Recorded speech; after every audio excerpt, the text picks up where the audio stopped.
And responds to the issues and concerns that we have.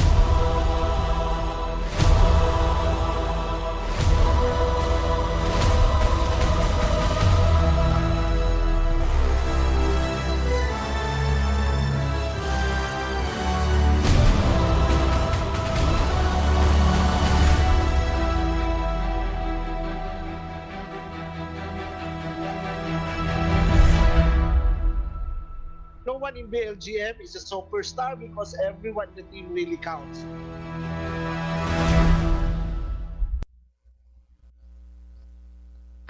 Hi. Ayan, good morning. And welcome to Online Kapihan sa BLGF7 on our new time slot. Alas 10 na nga kami ng umaga.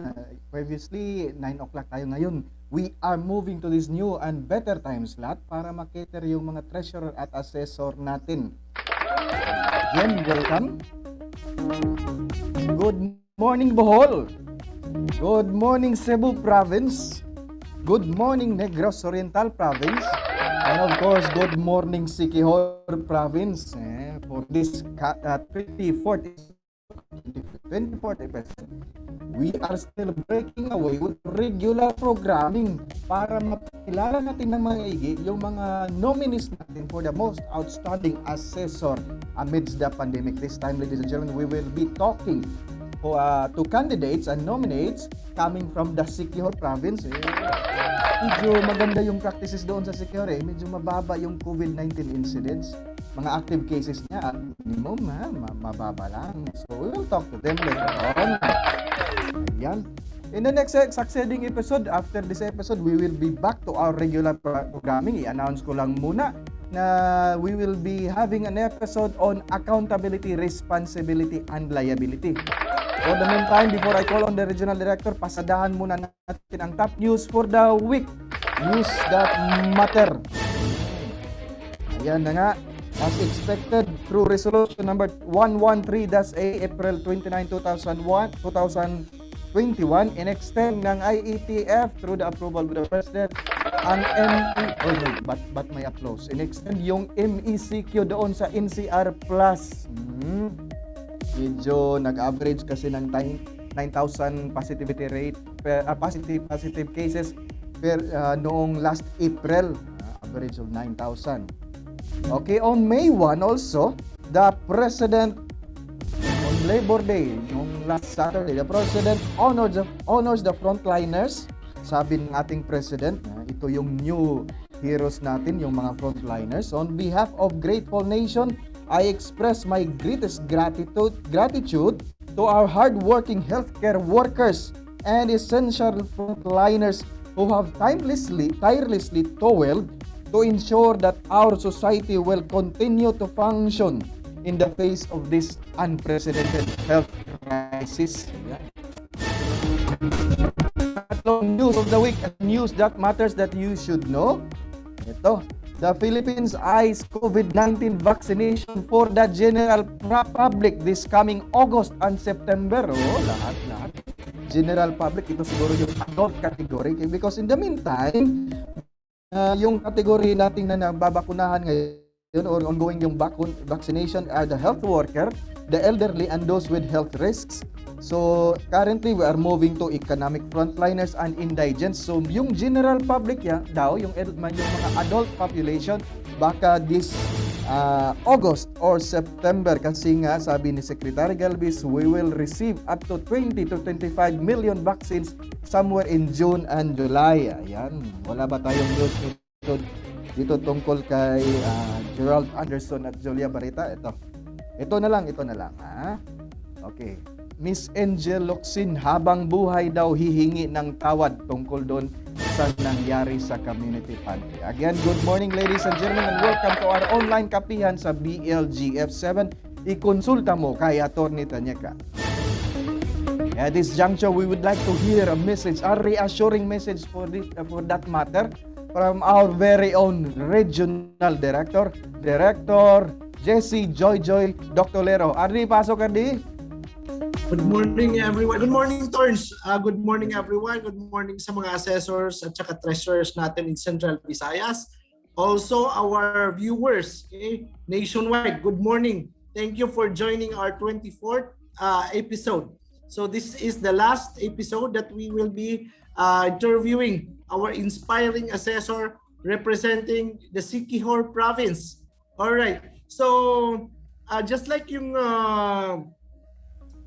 news item na present ni Atty. Tanika that as of now we are still it is within our corner. The COVID-19 virus is still within us.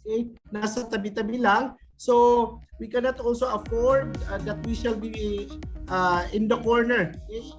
Wala tayong gagawin, so we need to strategize to combat the pandemic. So hindi pa natin alam, or sabi ni Atty. Tanika, per news item, most likely between August to September pa yung vaccination for the general public. So as of this moment, the BLGF7 has strategized or has formulated a strategy where we can combat the pandemic, and as assessor or as treasurer or as department head in your respective LGUs, you may or you can take our strategies. Okay? Number one, let us be purposeful. Okay? So you have to constantly remind our personnel, our brothers and sisters in the assessment and treasury services, to constantly remind them why it is important that we exist, why we have this office, why we hold that office. Let us see this crisis as a new way to purposely serve our colleagues, our clientele, our taxpayer in a new, meaningful, value-creating ways. Okay? So that we can leverage our purpose as a new tool of innovation, our purpose that will touch lives in a new ways. Okay? So let them know that they are being valued, okay, by your office, by you, or by your LGUs. Another strategy that we are embarking in BLGF 7, and we want you to take it also, okay? Being in the treasury and assessment services, to be empathetic. Okay? You have to acknowledge others' stress in this situation. Okay? Know that your personnel, the people around you are also struggling with their personal and family issues. Okay? So know that sure, you care about them rather than you care only on their output. Okay? And minsan nakakapagod din na you empathetic yet you are also experiencing the same problem. Okay? However, as leader, as department head, you have to repeat. Kahit na pagod ka na, umintindi, repeat, and repeat. Okay? Another strategy in the BLGF that we would like you to take, okay, is you have to become, okay, to become clear and confident at this time of pandemic. You have to communicate with realness, clarity, authenticity, and regularity. You have to tell the real story. Do not sugarcoat to make it appear as nice, okay? Because this is the moment, or this is the time that you have to express a vision of the other side.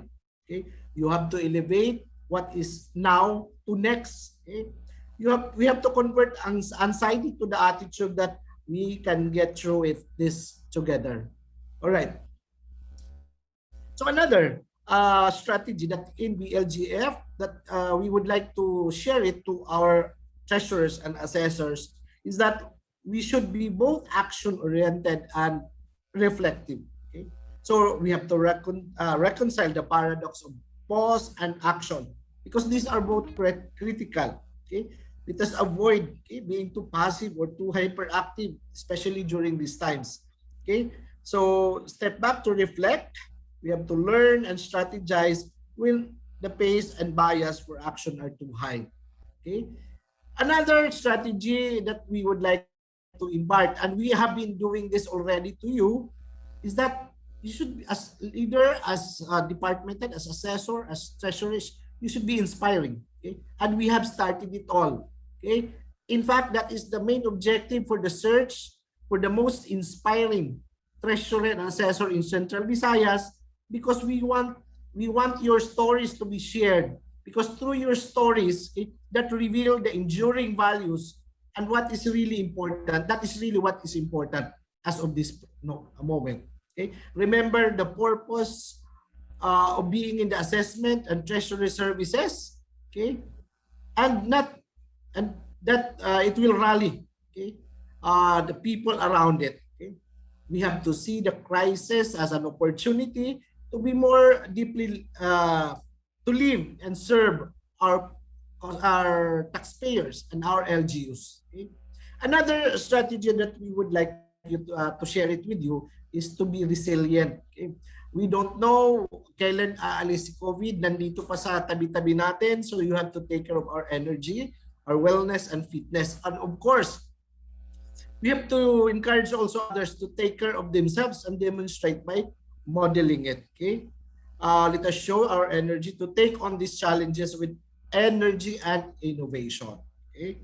And another strategy is you should be aware of the mindset. So let us know that there are two dangerous mindsets at this point of pandemic.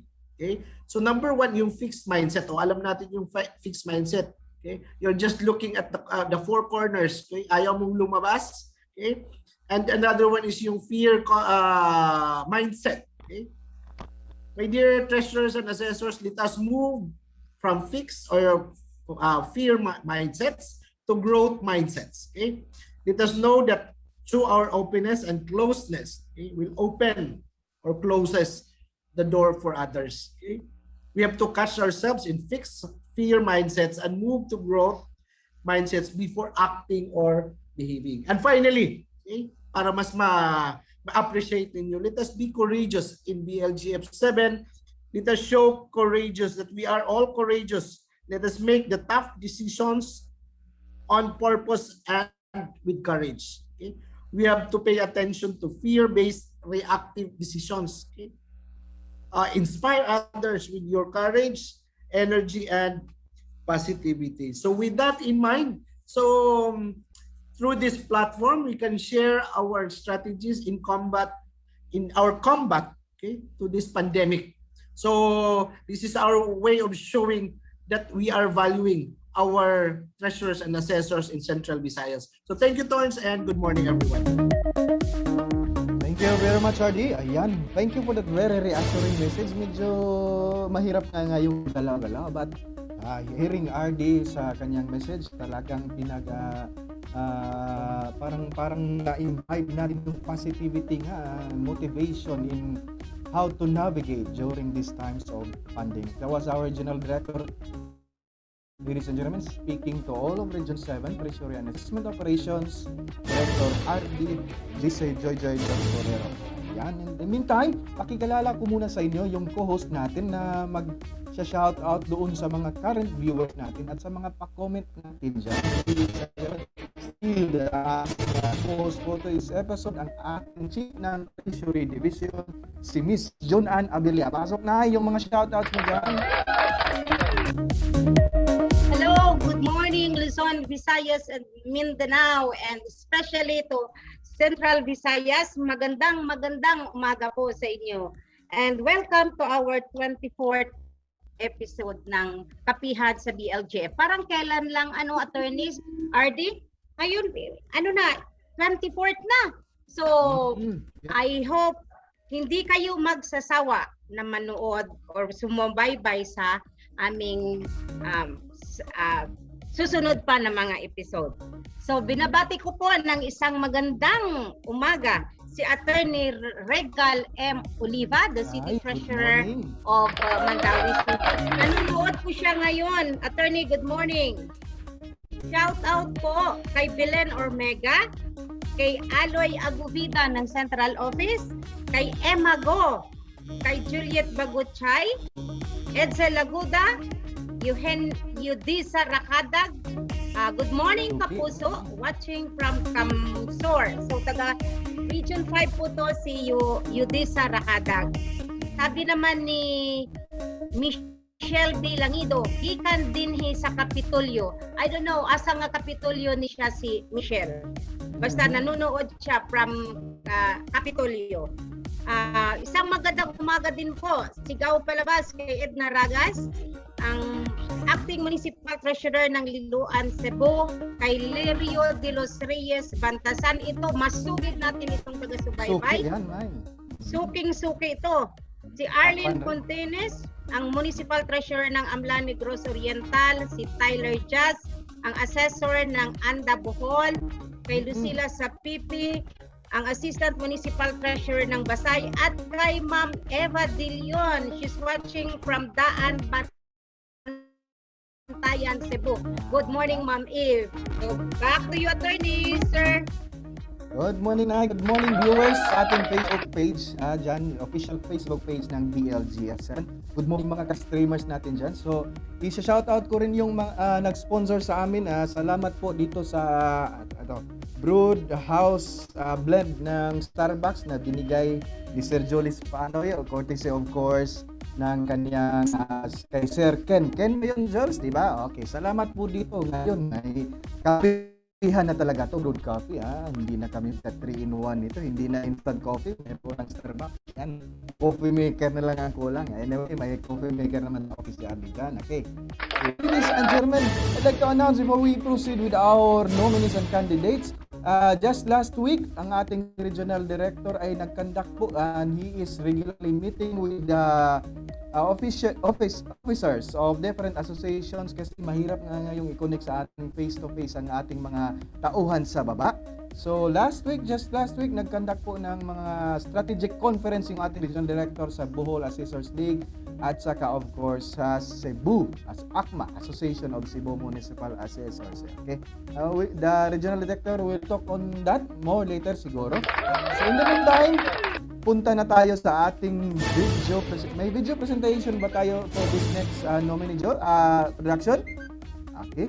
Ay, we lost yung ating next guest sana. Okay. Kamu na kasi this is secure.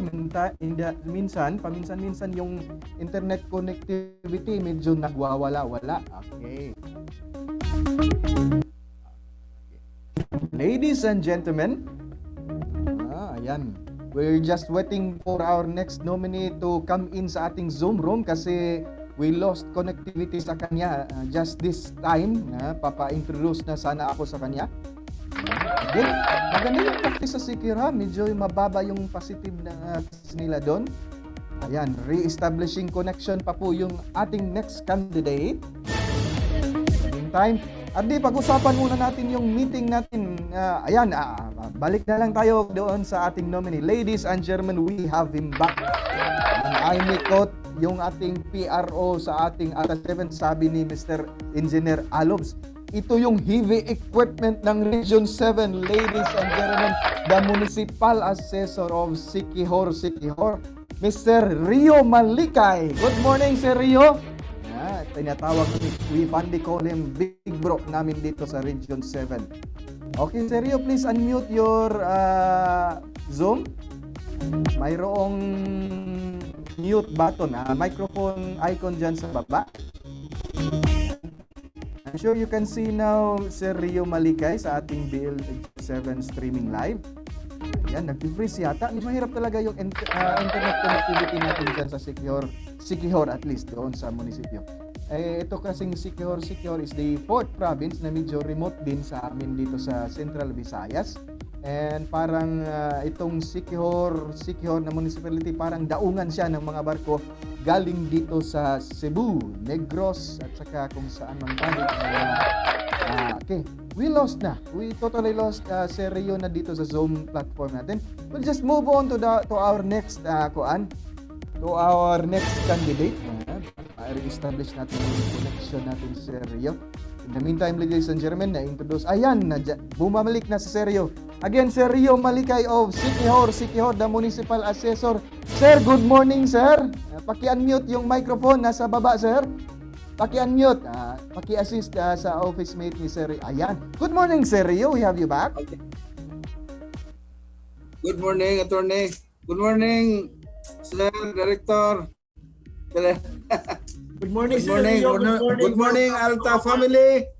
Yes, Magandang umaga po sa lahat ng Pilipinas.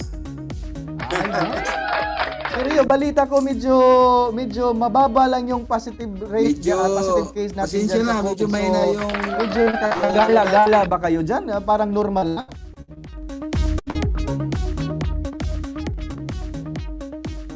Ayan, nag-freeze tuloy si Sir Rio. Ang ganda pa naman ng smile ni Sir Rio bago siya nag-freeze sa internet connectivity. Ayan. Talagang mahirap talaga yung i-establish ng connection. So in the meantime, pag-usapan na lang muna namin ni RD Tolero yung nangyaring meeting with the officers of the different associations dito sa Central Visayas. RD, we just have concluded our meeting. Ang tawag ni RT dito is strategic conference with the different leagues of the Municipal Assessors Group. RD, how was that, RD? Parang this was strengthening of the group na rin, RD? Yes, Torch, that's right. So we cannot afford that our group, our assessment group and treasury group will be left behind. So we are anticipating that soon, once lifted na yung problem natin with COVID-19, so our association or our assessment group and treasury group will be ready to face the new normal. So that is why we are strengthening their association, their group, so that they will be ready also. So that is why we call that a strategic, because we want to strategize. So we want to put them in the proper perspective. So, and good parang enough. parang we consult him na rin, RD, how to move forward amidst this pandemic kasi nga we want to know the polls on the field. Tayo dito policy hanggang policy, pero yung actual happenings doon sa field, parang we have to hear them. RD, sabi nga ni RD sa message, be sensitive din sa mga actualities doon sa field, di ba, RD? So how was that, RD? Parang they were grateful na we have re-established connection and we revitalized their group, RD? That's right, Tor. It's so important that the initiative, okay, or the needs, okay, to capacitate our assessment personnel or assessment group who are render services for the taxpayer should be capacitated. Okay, so especially that we have a lot of vacuum, a lot of vacancies, and there are newbies in the assessment group that needs to be trained. Okay? That they will be guided also with the policies that this bureau is giving or assisting to the LGUs. Yes, RD, we'll talk about that later, much more. We'll talk about more on that later kasi we have re-established connection. Ayan, last yung sinabi ni RD, need for capacity building kasi nga technical ito masyadong assessment operation. So we'll talk about it. Ayan, I have re-established yung production team natin, have re-established connection with Mr. Rio Maligay. Hinabaan yung antena sa office namin doon sa Wi-Fi. Ayan, umakyat pa si Jolis Panoy doon sa bubong ng aming office. Mga 8 stories office, nandoon ngayon si Sir Jolis sa taas. Welcome back, Sir Rio. Sabi ko nga, Sir Rio, can you hear us? Sir Rio Maligay? Ayan, just as I am about to talk to Mr. Rio Maligay, na naman yung screen niya. Okay, Adi, balik tayo. Medyo mahirap kasi itong assessment operations na lagyan na lang ng tauhan na medyo hindi kabisado ng about the operation. We need to have skills nga, experience, at saka konting knowledge naman bago tayo papasok sa operation. The problem is medyo wala tayong mga conduct ngayon ng face-to-face. So we have consulted them, RD, about the needs doon sa baba, RD. How was that, RD? Talagang kailangan ba yung mga need to capacitate sa tauhan natin sa assessment operation? That's right, Torrance, because the assessment services is so highly technical. So any misinterpretation or any misconceptions about the policies, about the rules, about the law will yield to giving unjust services to others. So we don't want that to happen. So we want our people, we don't want to receive negative feedback that our personnel on the ground are not doing well. So we cannot afford that. So that is why in BLGF 7, we want to really know what is happening in the field. And we found out that we need to revitalize their sector or group, because on the first place there are a lot of vacancies, and that is really where we would like to be addressed. We don't want our assessor's office to be manned by OICs. So I understand, di ba, Torns, yung Bohol has 12 vacancies per assessor. Oo, ang laking vacuum doon, RD. Ayan, we have Mr. Rio kay back, RD. I'll get back to you later. Okay, sige. Sir Rio. Sir Rio. Yeah, Sir Rio. Ay, kumusta yung sitwasyon dyan sa Secure? Medyo mababa lang kasi yung COVID cases. So, are you really going around o mayroon pa ring restriction observing the minimum health protocol, Sir Rio? So para Attorney, ang Secure Island is not actually experience severe COVID-19. So, sa amua lang, kuha lang ni siya, o kumbaga symptomatic. So wala kaming severe dire. Okay, siguro yung variant nila ng COVID cases doon medyo yan pa yung original, medyo hindi masyadong malakas. Sabi ni Sir Rio, i-reiterate ko lang, wala daw silang severe, mga asymptomatic pa nga lang. Okay. And anybody of you viewers natin ngayon na who have gone to Secure, you can only imagine how pristine their beaches are. Surrounded by forest, mga malalaking kahoy, at saka paggabi, makikita mo talaga yung firefly. Bakit ko sinabi ito? Kasi I am doing kasi nagre-establish na naman tayo ng connection kay Sir Rio Maligay. Ayan. And for the longest time after the COVID-19 entered Philippines and entered Central Visayas, medyo mataas-taas pa yung panahon bago nakapasok sa Siquijor mismo yung COVID cases. Ayan. Now, diretso na ako, Seryo. Ayan, we have Seryo back. Ano yung mga practices, notwithstanding na medyo mababa yung COVID cases ninyo dyan sa Siquijor, ano yung mga practices na in-introduce mo to mitigate yung spread of virus dyan sa office mo, if ever, Seryo? Okay. Ang taga-gawas sa attorney, lisod kayo pagsulod sa isla sa Siquijor. Oo. So, nagi Stricto restriction stricto kayo ang kuhan. Kung what are the requirements, sir? Kanang swab quarantine test before yapon. 14 days. Usa makasud. Karon bisan Okay. pa og nakaswab ka, Oo. Quarantine po nag-abot si Kihor. Oh, okay. Ayan. Oh. Pag hindi nyo narinig yung sinabi, sir, okay. Okay. Ayan, kumakanta si Seryo. No, wala. We have again yet to establish connection. Sabi ni Seryo, magre-recap na lang ako yung last thing that he have said. Sabi niya, medyo pahirapan pa daw yung pagpunta ng Siquijor mismo. Aside from the regular swab test, yung mga testing, may quarantine daw. So that is how they effectively controlled. May 14 days quarantine yata, if I'm not wrong. That is how they effectively control the spread of virus over Siquijor province. I miss Siquijor province. The last time that I was in Siquijor, 2 years ago yata. Okay. Sir, how do you enforce yung do you still how do you enforce yung minimum health protocol niyo diyan sa office? Sir, yung stricto ba kayo doon sa face mask, sa yung opisina, mga hugas kamay? Yes, sir. Oo, stricto me attorney. Mm-hmm. Na ay pagsulod, So in na ay in range, wasan. yeah. If you are going to rate Basta- yourself from 1 to 5, gaano ka-stricto si Sir Mali kayo dyan sa establishment of health protocols? 5 being the most strict, Sir Rio. Ang pagsulod sa munisipyo, ang hinaw, wasans, then alcohol, then logbook, Yan. then usa Temperature. uta na og asa ka sa opisina ha. So, Talking about that, yeah. Talking about that, Sir Rio, alam nating ang daming daghan yung tao nga moan na gyud sa imong opisina gyud sa assessor's office, especially January or during revision time. Have you introduced mga alternative way of transacting with client to limit face-to-face transactions, Sir Rio?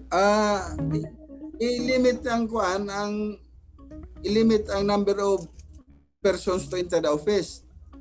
Dili nimo yun nga magduot gyud sa sulod. So, Then entertain. how do you limit my priority number, Sir Rio? Routine kay labi magsige magbuhis until now. Yeah. Until now, we are still reconnecting back, re-establishing connection with Sir Rio. Ayan. Ganon kahirap yung internet connectivity. If we'll have Sir Rio back, ito yung pang last question ko sana. Have they had close contact with COVID-19 cases or ano yung protocol nila kung if ever mayroong positive COVID-19 case dyan sa office nila? We'll just wait a while baka maka-re-establish tayo ng connection ni Sir Rio. Okay, I just talked a while ago na ang ganda po ng Siquijor the last time that we have gone there. Wala pang pandemic doon. Napaka-relaxing po ng place ng Siquijor and you can roam around the province, the entire province of Siquijor.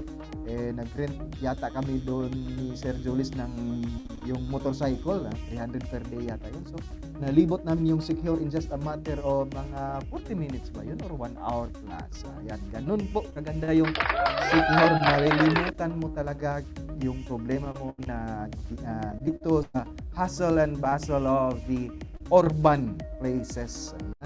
Hopefully we'll have Sir Rio back. Otherwise, we will now proceed to our shout out na din doon sa mga viewers natin. I assume ang aming nanonood ngayon galing ng Siquijor province.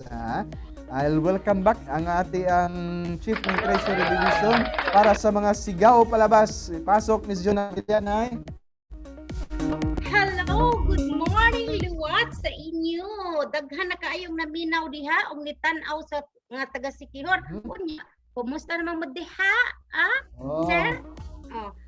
Nindot na kayo mo anha anang si Sikihor kay gimingaw na mi sa Sikihor. Kadto sa nay si Seryo nay standby ta usa kanay kay basig mawagtang usa ni ha, balikan ta kanay ha. Seryo tang. Yes, ayan. Okay, Tarns. Seryo, simba ko palayo ra, kumustang sitwasyon nimo diha sa imong opisina or sa munisipyo as a whole? Naa ba tayo na positive or wala ra? Kaloy sa Diyos attorney, wala mi diri sibir. Ay, Dili mi mo dawat og sibir diri. Okay. Oo. Seryo, pasensya ka ng putol-putol atong connection. So, at this juncture, I Okay give na, the opportunity to thank all your mga nagtanaw nga ni-believe sa atong trabaho sa assessment nga dili lalim in times of pandemic, and to extend greetings as well as mga pa-shoutout sa support sa imong staff diha. Go ahead, Seryo. Go ahead for your message, Seryo. Oh, makuyawan man tani Seryo. Mukalit freeze ang iyang video, no? Okay. Hindi natin hinga ng message si Seryo. Okay. Ito talaga, dami na daw nanonood at saka nakikinig ngayon. Ang daghan na daw naminaw tanaw sa among Facebook Live. Balikan na ko ang among Chief sa Treasury Division. Nay, go ahead, Nay. Shout out.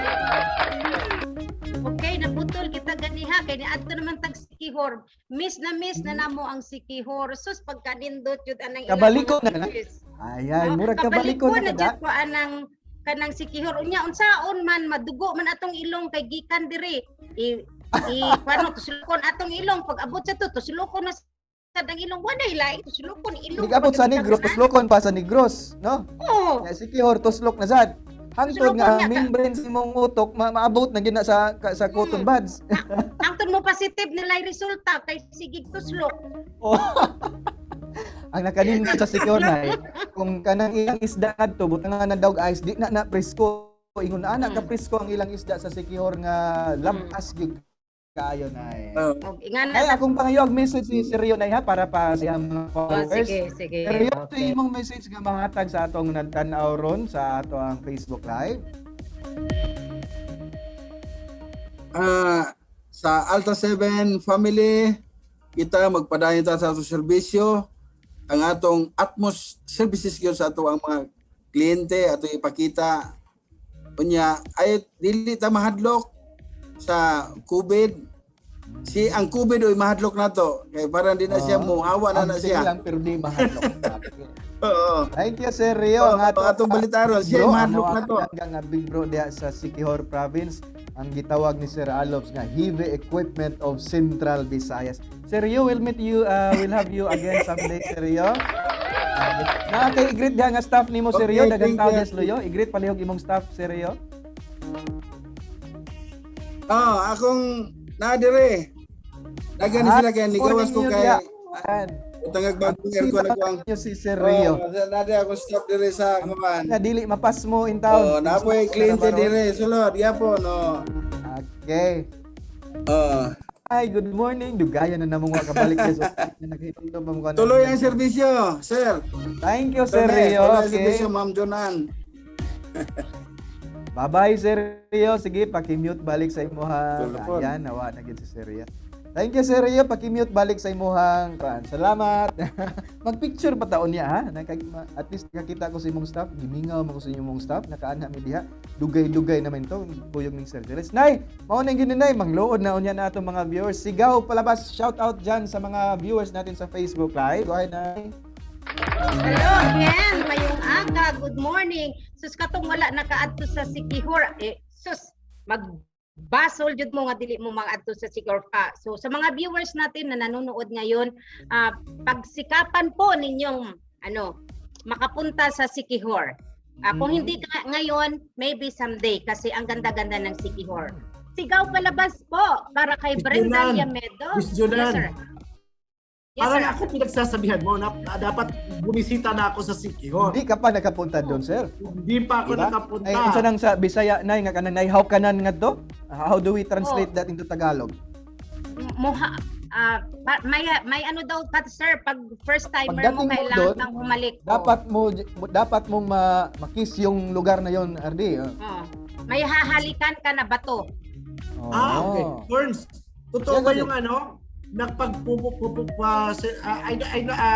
I hope si Rio can validate this. Sabi na pagpupunta ka daw pa ng Sikihor, pagbalik mo, marami na daw may in love sa'yo. Totoo ba yun? Ayan.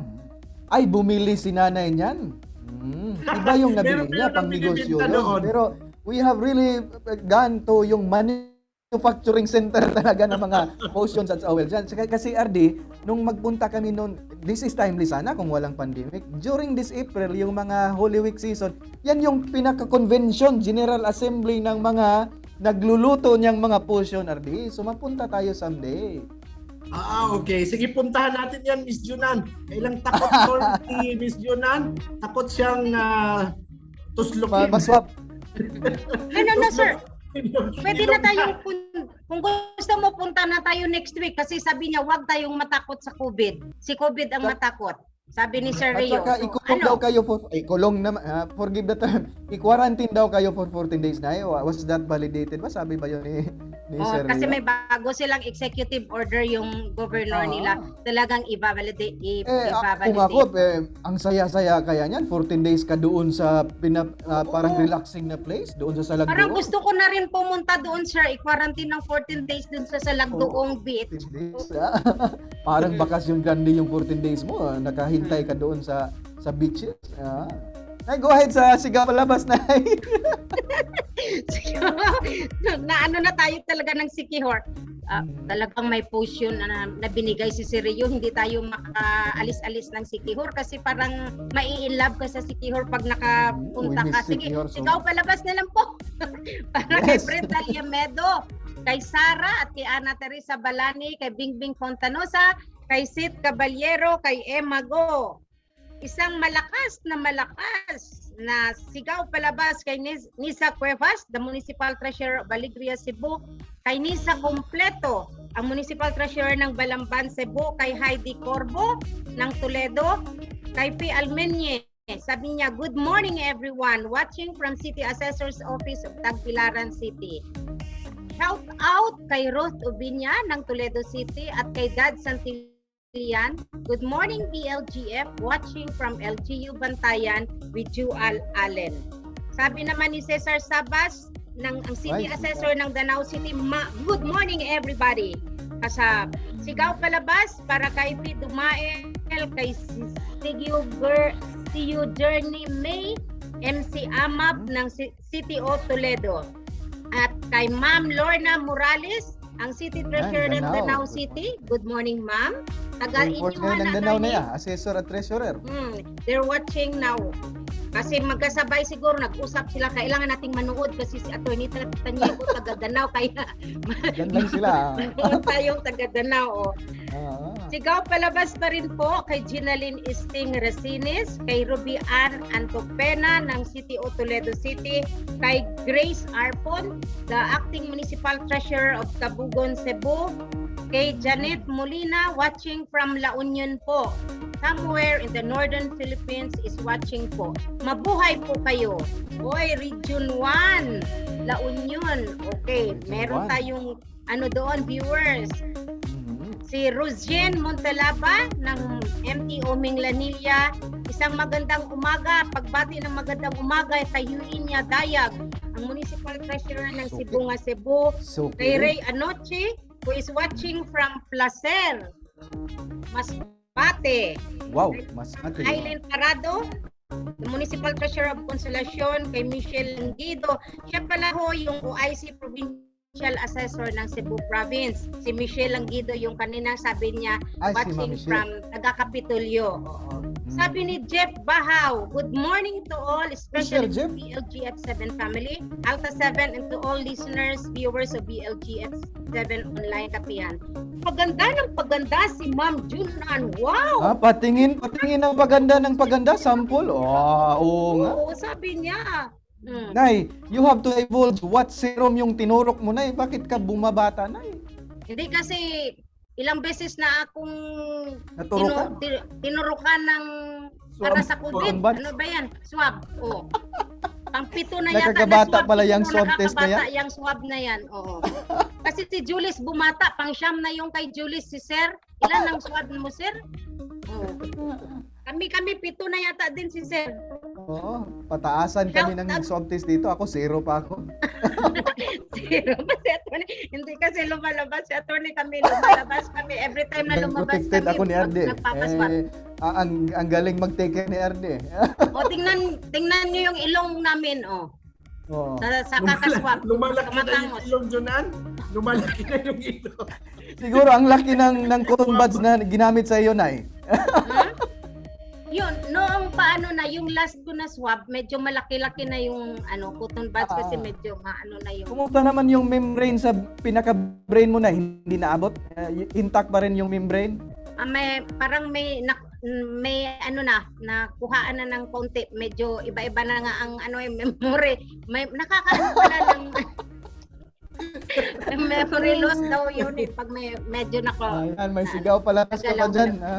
Sigaw Stretch palabas tayo po. kasi re-establishing connection tayo Sabi po ni Engineer Ramel Archaga, yung municipal Oy, assessor Mr. ng Talibon at President ng BAL.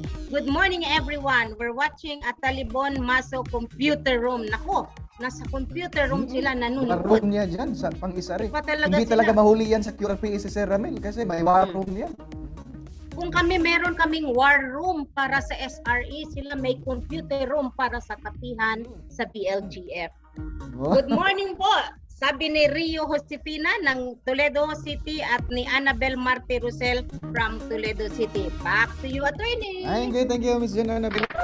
Dito yung taga Palawan province na siguro I assume who are watching right now sa Assessors office ng province of Palawan. Sabi nila naka-projector at saka big screen daw tayo doon. Good morning Palawan office, Assessors office. Good morning sa entire Philippines na gustong magpa-comment dyan. So i-shout out namin kayo. Please do post your comment dyan. At saka I have to announce this also para empathize with our colleagues in the whole province. In news items, hindi ko lang i-mention yung online news company. There were 92 capital employees positive daw doon sa whole province namin dito sa Central Visayas. 33 are coming from the General Service Office and this is unfortunately 27 coming from the Treasurer's Office. So our prayers are with you. Malagpasan po natin yan. Stay strong. Alam ko mayroon kayong support system dyan kasi yung Buong Montreal naghatid ng breakfast dito sa kung sino yung na-quarantine. We have to say something about this. Kawawa naman, they will resume operations. Any announcement?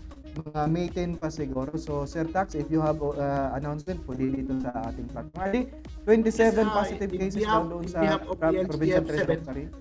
Yes, thank you, Torch. In behalf of the LGF7, we're sending our heartfelt hugs and support to those who were infected with the virus, particularly in one province where almost 20 personnel yung nahawaan ng COVID.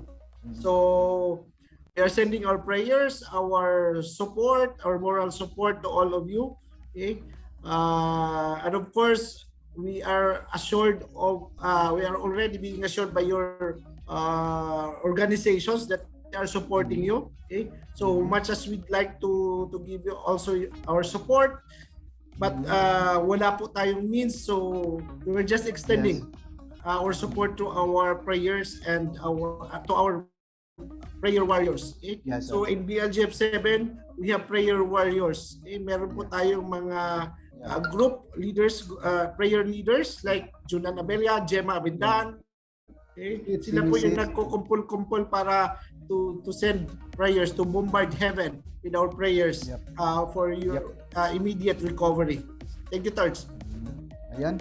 And it's good to know also na yung Buong Montreal are in active yung support system nila kasi notwithstanding hindi positive yung iba, 27 daw yung positive doon sa PTO So miski hindi positive, naka-isolate pa din yung ibang staff. So ang hirap kaya gumalaw, ang hirap ng breakfast nila, ng lunch, ng dinner. So I have heard report na yung Buong Montreal daw extending assistance doon sa mga na-isolate at sa na-quarantine. Inahatdan nila ng breakfast. Ayan, ganyan ka solid yung protocol. And incidentally, Andy, we'll make this on a light note na rin dyan sa Bohol. This May, ito yung ang daming fiesta dyan sa Bohol sana, Andy. So I am sure had this been a normal time, ang dami mag-i-invite ngayon Ardi sa Bohol. Happy fiesta kung sino mang nag-fiesta ngayon sa Bohol. Wala bang humba dyan? Adobo sa Tagalog. Yung humba na hindi talaga mapapanis. Talo kayo sa secure, yung humba nila hindi rin mapapanis. Ayan. So moving on with our next candidate and next nominee, inspiring assessor din. The last time na punta kami sa office niya, dinala kami ni ma'am doon sa isang malaking parang taxpayer yon. She had solved parang na issue doon at saka it has redound to the benefit of the municipality of the LGU. Ganun kasipag itong next assessor natin na follow by the rules of fight at saka for the benefit of the local government unit na sinisilbihan niya. Okay, ladies and gentlemen, for the introduction, I'll give you to the production director, si Mr. Jones Panay, for the video introduction for next nominee. Go ahead, production team.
Yan, ladies and gentlemen, ang ating another candidate coming from Siquijor Province Assessment Group, the Municipal Assessor of San Juan, Siquijor, Miss Lucille Orlina. Good morning, ma'am. Bati ka sa mga viewers natin, ma'am.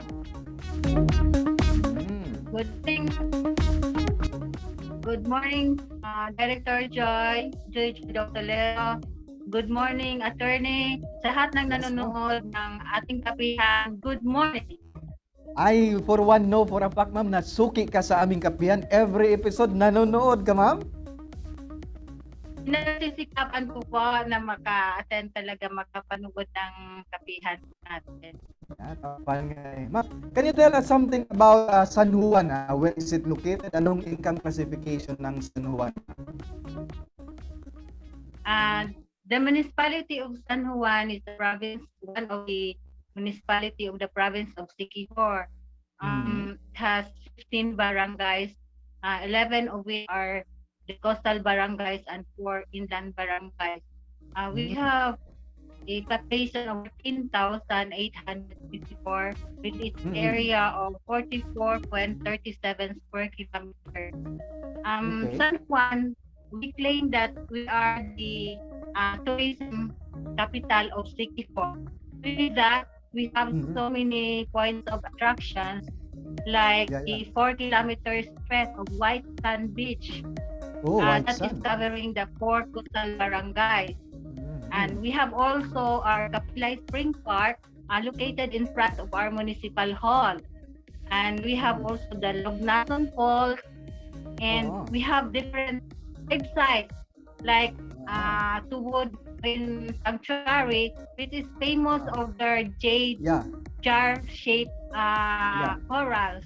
Again, ma'am, anong tawag doon sa parang pool nyo na nasa harap ng municipal hall? That is, Attorney, Kapilay Spring Park. Kapilay Spring. Tapos, the last time that I was there, Kapilay may Spring naliligo. So, parang clean talaga siya, ma'am. Pwedeng paliguan yan. Pwede nga pong paliguan. At saka, in fact, meron po kami project ng bayan na gawin siyang ng isang water system, LGU-led water system. And this is spring, yung source ng tubig niya, ma'am, is spring, di ba? Opo, Attorney.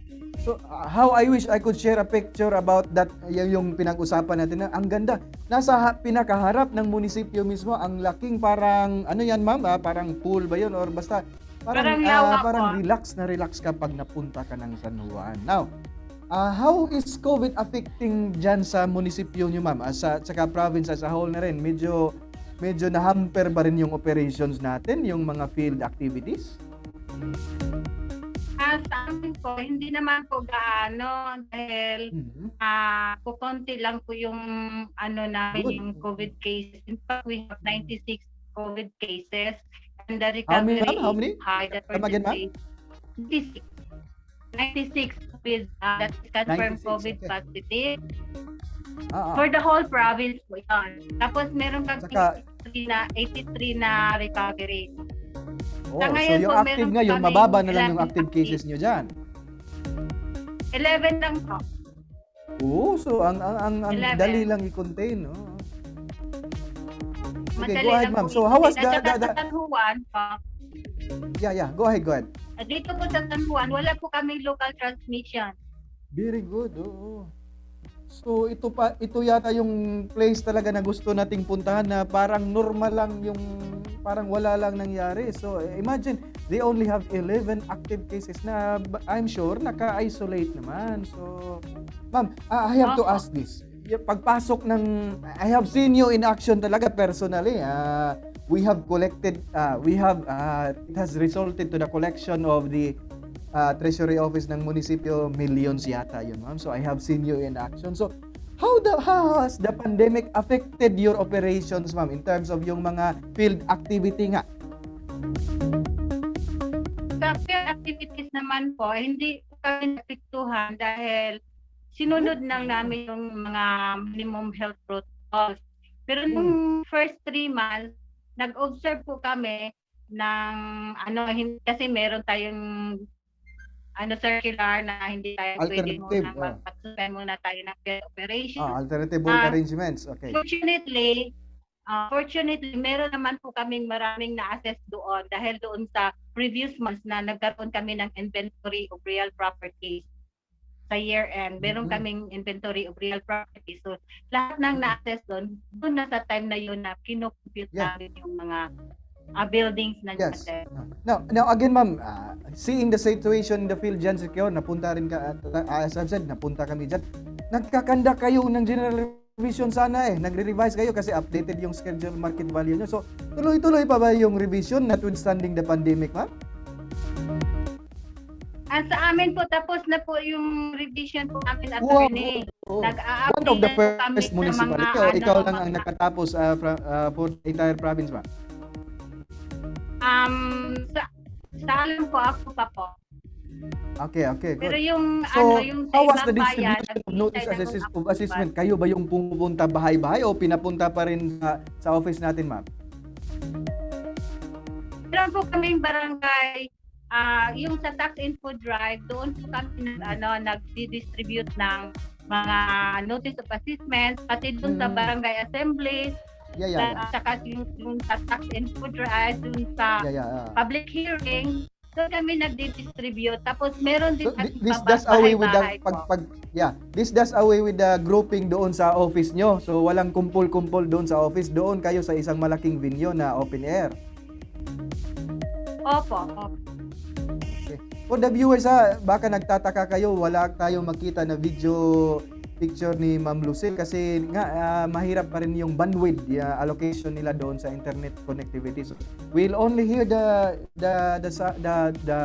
voice of Ma'am Lucille, but from time to time na re-establish yung connection. Okay, ma'am. Considering na medyo nakakatakot din itong virus na ito, what practices have you introduced doon sa office mo, ma'am, na to mitigate yung or to prevent the transmission of this virus, ma'am? Ma'am Lucille?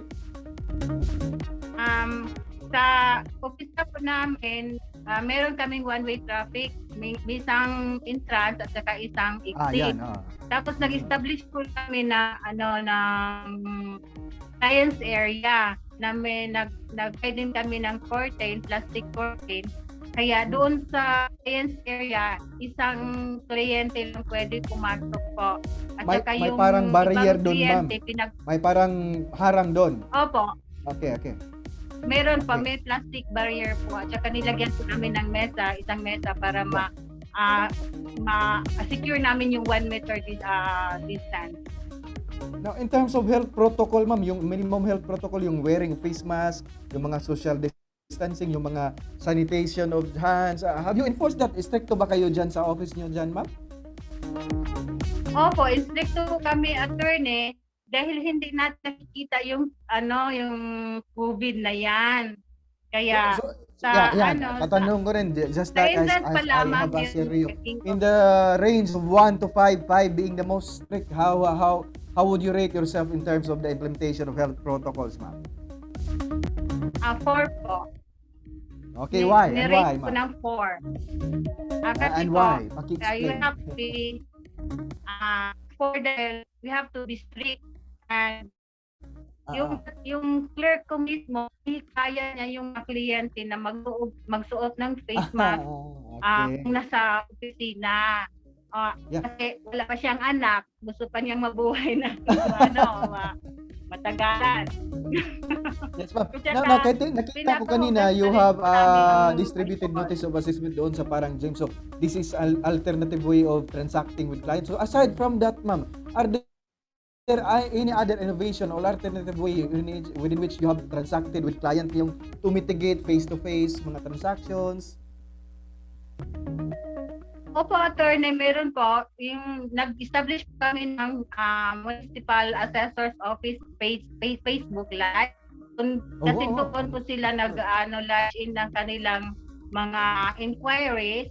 At saka yung paki-announce ng Facebook page, official Facebook page mo, ma'am. Ano yung pangalan sa official Facebook page ng Municipal Assessors Office of San Juan? Municipal Assessors San Juan Municipal Assessors Office San Juan Municipal Facebook page. So anong nangyayari doon, ma'am? If I want to transact, kunyari nagtatanong ako pwede ba akong magpa-issue ng tax declaration sa new building ko? So how would that go, ma'am, yung transaction? Yung transaction, nagme-message sila sa amin, tapos Okay. tapos na yung ni-request nila, pinapunta rin Mhm. namin sa opisina. Pero shorter na yung face-to-face na interaction with the Oo. client. Parang nasala na yung mga pangangailangan doon sa online. Hmm. Now, Opo. ma'am, aside from your regular function as the municipal assessor of San Juan, nakita ko doon sa presentation mo, sumasama ka sa contact tracing meetings, sa mga executive committee meetings. So, what particular activities have you participated, ma'am, in relation to COVID prevention and mitigation, ma'am?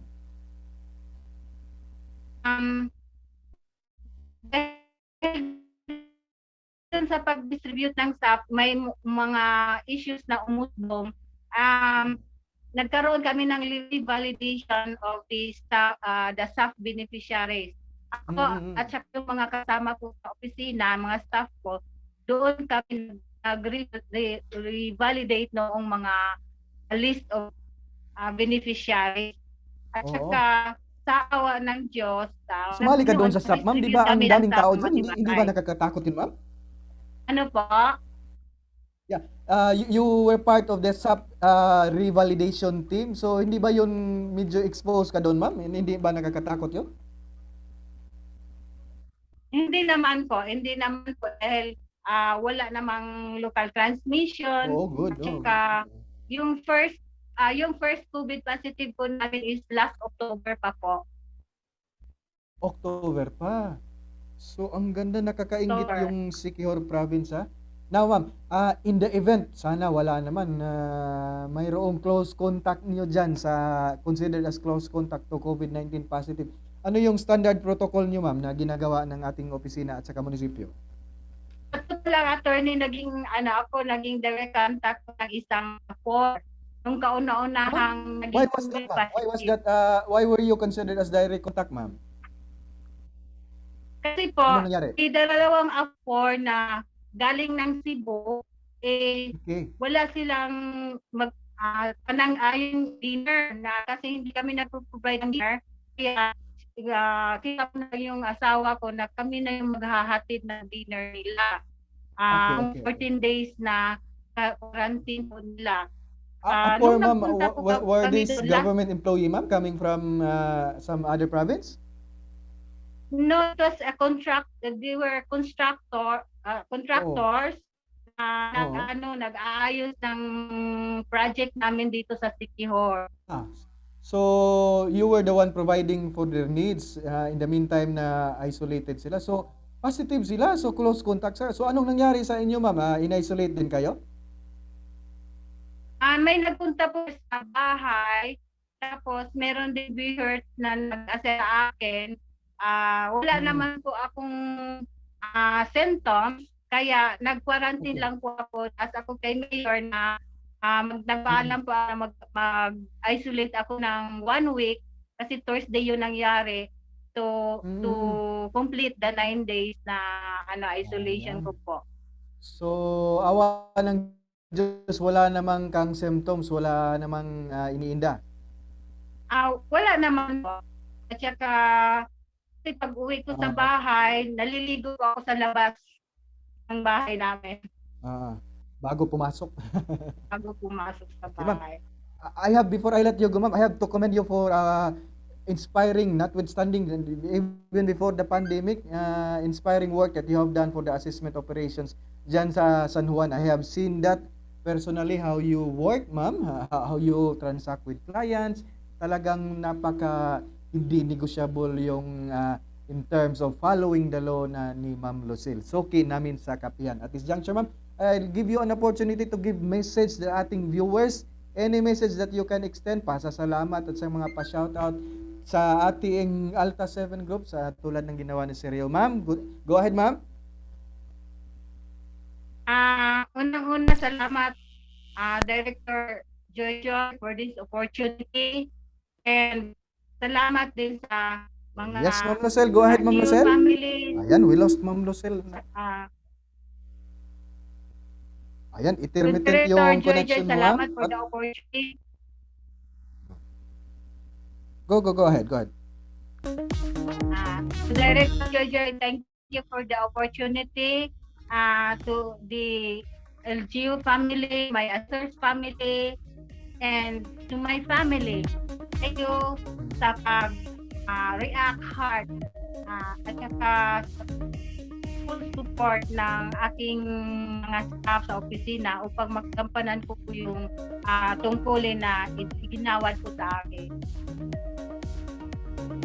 Ladies and gentlemen, our nominee for the most inspiring and outstanding assessor coming from Siquijor Province, Miss Lucille Orlina. Ingat ka dyan, ma'am. Bye-bye. Okay. Thank you. Bye. Okay, any message to our two nominees, Adi, galing from Siquijor, Adi? Yes, to Sir Rio and Ma'am Lucille, thank you very much for sharing your stories with our viewers, to our brothers and sisters in the assessment and treasury services. Thank you kasi hindi kayo madamot to share your stories. So I know and I really anticipate that a lot of our brothers and sisters in the assessment group and the treasury group has been inspired, okay, by your stories. Okay, so thank you so much and look forward to seeing you in person. Sana makapunta po kami dyan sa Siquijor. Okay, so thank you. Inggitin ka namin, Ardi, ang ganda ng Siquijor. Like no other place. It is mysterious at saka napakaganda, relaxing sa province of Siquijor.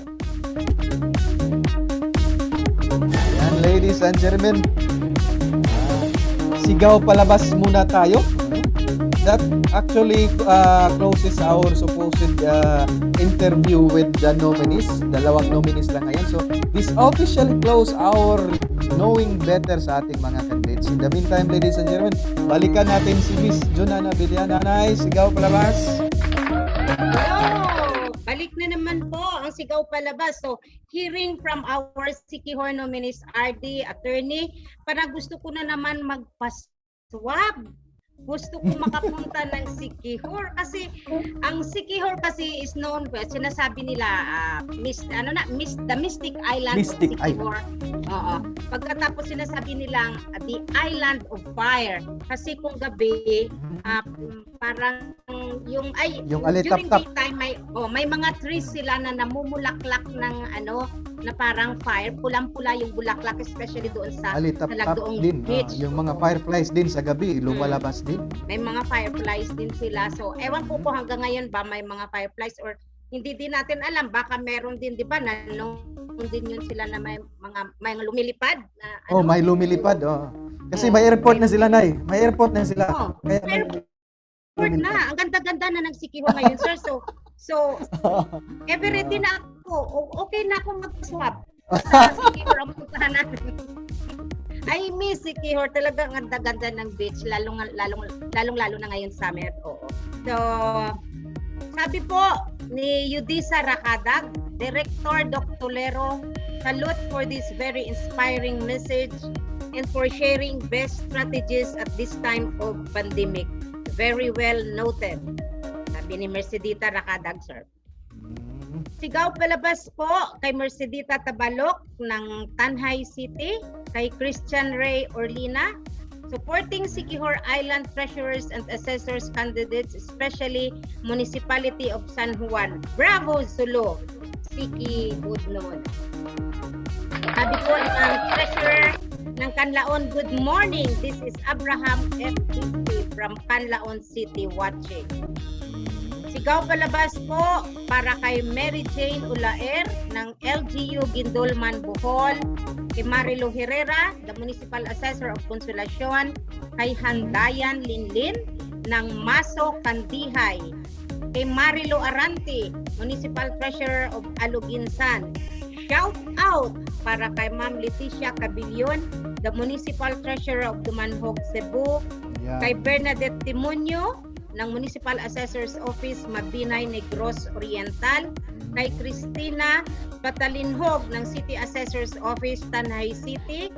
Shout out pa rin kay Pinjo Newlat ng City Canlaon City. Hello, good morning PLGF7 and to all viewers of Kapihan watching from Assessor's Office of LGU Madrid, Cebu. Hello to Engineer Julius Chin and shout out po kay Jed Chin. Back to you, attorney and RD. Ayan. Yes, Ardi. Lords, Yeah. yung production team natin from Thailand are now looking the possibility yung maglalagay ng mga words dito sa screen. So they're looking at the possibility. So they are innovating also. So Wow. in any episode, baka maging maganda na yung screen natin because there will be mga write-ups na. Subtitles. May mga write-ups na. So we are thankful to our volunteer production team. Wow! Shout out mo, Ardi. Shout out mo, Ardi. Maganda yung galing sa'yo talaga. Yes, shout out sa ating production team from Thailand, Mr. Jun Ramusa. Yay! Ramusa. Palakpakan. Salamat. Wala. Libre pa yan. Shout out din po, attorney. Shout out din po kay Julius Panoy at saka sa kanyang daddy. He's watching now, si daddy ni Julius. Ayan. Daddy We have to Panoy. extend our condolences na rin po at this juncture kasi yung lula daw ni Julius parang just passed away this morning. So, our prayers to the Panoy family. We So can sad pass to hear this. the news. May her soul rest in peace yung lola po ni Julius. Okay, moving on. I'd like to ask for opportunity to extend my gratitude din kasi nag-post itong production team natin na ibulgar tuloy kailan yung birthday ko noong April 28 na post nila yung birthday greeting. So ang daming nag-greet. Alam ko po, nabasa ko po yun isa-isa yung mga greetings nyo. Salamat po, hindi ko maisa-isa yung mga pangalan nyo. Sina former director, si Ma'am Daplas. Ma'am, it's good to know that you are watching sa aming kapihan. Long time no see, namimiss ka na po namin. Yung mga lahat na nag-greet sila, Sir Nonoy Hilbas, ang dami-dami hindi ko maisa-isa. Salamat po, nakakataba ng puso. Okay? Before the message of our regional director, i-promote ko lang muna kasi closing na ngayon ng ating interview portion with our COVID aspiring treasurers and assessors, inspiring treasurers and assessors amidst the pandemic. Parang closing na ito. So, i-promote ko na yung back to regular programming tayo. Next episode, pang 25th episode tayo. Kasi during election, papalapit na yung election next year, medyo dumadami yung mga kaso ng ating treasurer, administratively treasurer at assessor. So, in the meantime, minsan kasi yung ginagamit na pangkaso ng ating treasurers at assessors against them, yung mga COA findings, yung AR or whatever findings that we have in the LGU. So, timely for that, we will discuss responsibility. What does responsibility mean? Accountability. Ano yung pagkakaiba ng responsibility sa accountability? Sino yung considered accountable officer? Sino yung considered responsible officer? At saka automatic ba yun? Pag tinatawag kang accountable officer, liable ka na? So ano yung liability? Pag sinasabi ba ng COA, liable si accountable officer, liable si responsible officer, automatic ba yun? Administratively, liable ka na din doon sa ombudsman? Pareho lang ba yung meaning dyan? By way of closing details muna sa my end. Yung administrative proceeding daw, yung administrative discipline is a procedure correlated to yung constitutional provision na sinasabing public office is a public trust. Parang pinagkakatiwalaan lang tayo ng publiko na humawak sa posisyon at sa pangungunan tungkuling ito, representation of the people. Kaya because of the trust reposed by the people to public officers, mayroong administrative proceedings. Yung administrative discipline, it's not necessarily to yung pinapaka-after niya is not necessary to impose penalty. I-dismiss ka, ganito ganyan, ipipenalize ka. Not necessarily yung constitution, the law is not necessary after penalty. However, the law, in line with the principle of public office is a public trust, yung administrative proceeding, ang purpose niyan is to without, so tanggalin sa posisyon yung mga hindi worthy of the trust of the public para ang matira na lang na magsiservisyo dito sa serbisyo publiko yung mga matitino at saka gagaling. connected yung administrative proceeding sa public office is a public trust. Please watch us next episode for the episode on accountability, responsibility, and liability. See you back sa ating regular program. At this juncture, ladies and gentlemen, medyo hindi tayo nag-overtime. Tapos na yung episode natin. I-close na rin ng ating regional director yung ating interview portion ng ating most inspiring and outstanding treasurers and assessors. RD, that was a successful one. Not only that we have shared best practices ng ating treasurers and assessors, but we have also shown to the general public and to our viewers na notwithstanding the pandemic, we can still move and provide service. RD, for your message, RD. Yes, that's right, Torn. So, in BLGF7, we are so grateful and feel honored, okay, because we have achieved another milestone for this the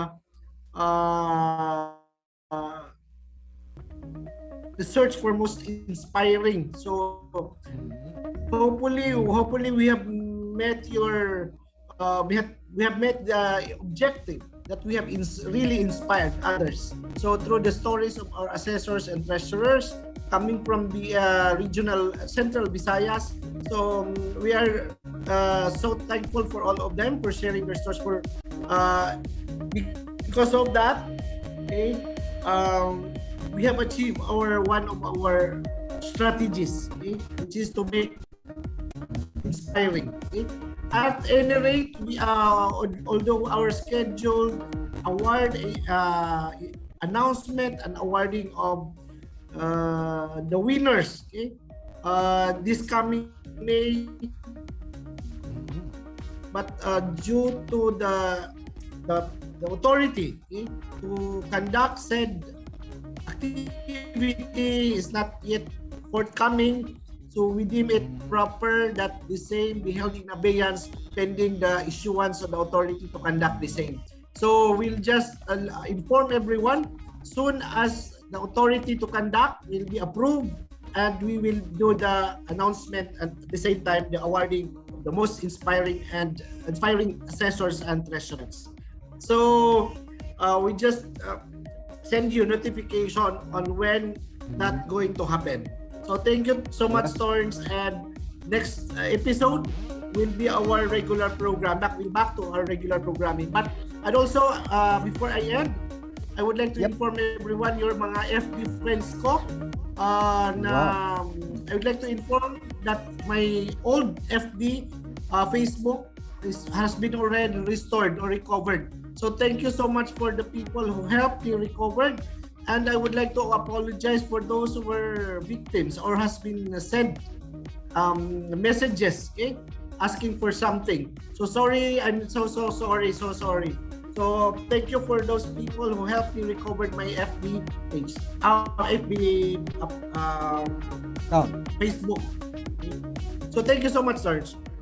Thank you. That's a good news, Ardi. Ayan, restored na rin yung FB account ni Ardi. Pasadahan lang natin muna yung mga administrative announcement muna. That was the closing message niya kasi anti-climactic ito. Production, yung mga administrative matters muna before we close. Pasensya na kahingi na tayo. Ayan, in-announce na ni Ardi kanina na the need for capacity building kasi we need to move on. Ito yung pinaka-time na kailangan tayo ng public, so we need to capacitate ourselves. Next, Jules.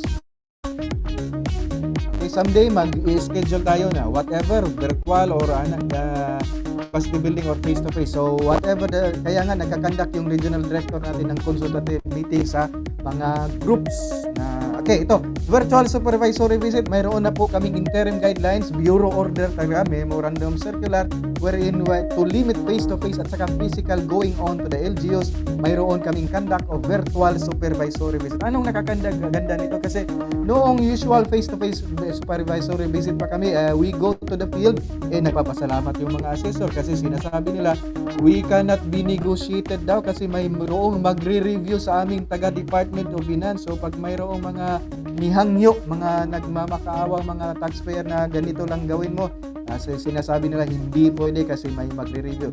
The same as with the treasury, mayroon na ring virtual supervisory visit. Yan lang ba yun, Sir Julius? yung dalawang administrative natin. Siguro papasadahan natin yung mga pa-shoutouts ni Miss Jonan. Baka hindi naman, para hindi magtampo yung mga viewers. Mayroon pa ba tayo dyan, Nay? Oh yes, Before we attorney, shall close? meron pang pahabol. Okay, sige na, go ahead. Pasensya si Okay. Arlene, nahinga na natin ng message. But go ahead with the pa-shoutouts, Nay. Pwede pa tayo humabol? Oh, shout out po para sa Municipal Assessor ng Sugod, Cebu, kay Gigi Tumula. Sabi po ni Carlo Divino Tapis, good morning from Assessor's Office, Ciudad sa Canlaon. Our prayers for Bohol Provincial Office, sabi po ni Cristina Patalinghog.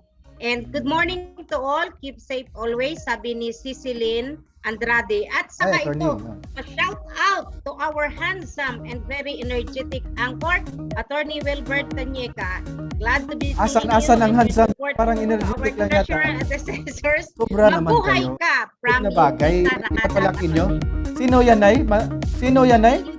Yudisa Rakadag. Oh, ma'am, bantay ka sa akin pag nagkita tayo, ma'am. Sige, Nay, go ahead. Okay, that's all, Attorney. Akin. Ardy, nahingan na kita ng message. Baka may mga pa-special greetings ka lang dyan, Ardy. Torns. Gusto ko lang idagdag yung regarding the BAL president in the person of Engineer Ramil Archaga has just sent his request for a capacity building. So after finding out that there are nine LGUs LGUs and the office of the assessor being run by OICs. Okay? So and there are several LGUs who has newly appointed assessors, and there are a lot of assessment personnel who are new to the service. Since he is requesting to conduct a capacity building to that personnel. So may demand talaga, Ardy. May demand from the field. Yes, there is a demand. Okay? And we cannot just close our eyes on this because it will affect the assessment services in the LGUs. Okay? So, and I guess assessment group is really plays pivotal role in revenue regeneration of the LGU. So despite and in spite of the COVID-19, our work will push through. We need to do this because otherwise baka ma-hamper yung services ng mga LGUs natin. So thank you, Torns. And with that, ladies and gentlemen, this officially closes our 24th episode of BLGF7 Kapihan Online. I-konsulta mo kay Atty. Tanyeka. The next succeeding episode, we will now resume entertaining your questions, your consultations online. I-konsulta. In behalf of the production team, Mr. Jolie Spanoy, ang aming production director, ang aming IT specialist, Dun Ramosa production team support, si Miss Sarah Amitante, Ma'am Ann Balanis, si Sir Noel, at lahat ng aming nandyan sa office, si Ma'am Emma, si Sir Edwin, si Ma'am Sid, si Ma'am Brenda, si Ma'am Gemma, lahat ng nakalitaan ko. Good morning, and this has been your host, Attorney Wilbert P. Tanyeka, saying bye-bye!